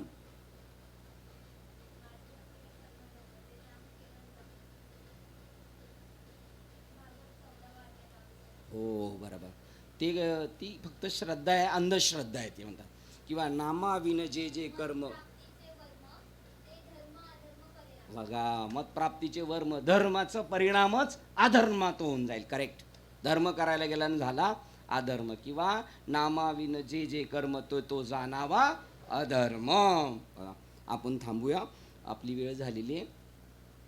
श्लोक क्रमांक 11ला थांबतोय. विवेक चूडामणी, ग्रंथ विवेक चूडामणी, श्लोक क्रमांक 11ला आपण थांबतोय. झालेली सेवा हृदयस्थ सद्गुरू सच्चिदानंद श्रीपाद बाबा रामदास बाबा, अधिष्ठान विवेक चूडामणी, संत मालिका, तसेच तुम्हा संत वृंदांच्या चरणावर सेवा समर्पित करून सेवेला आपण इथे पूर्ण विराम देऊया. पुंडली गौरदेव हरी विठ्ठल, श्री ज्ञानदेव तुकाराम, पंढरीनाथ भगवान की जय. माऊली ज्ञानेश्वर महाराज की, जगद्गुरु संत तुकाराम महाराज की जय. शांती ब्रह्म एकनाथ सचिदानंद श्रीपाद बाबान की जय. सचिदानंद रामदास बाबान की जय. अवधूत चिंतन श्री गुरुदेव दत्त गोपाल कृष्ण भगवान की जय. बोलो रे बैल सब संतन की जय. गणपती बाप्पा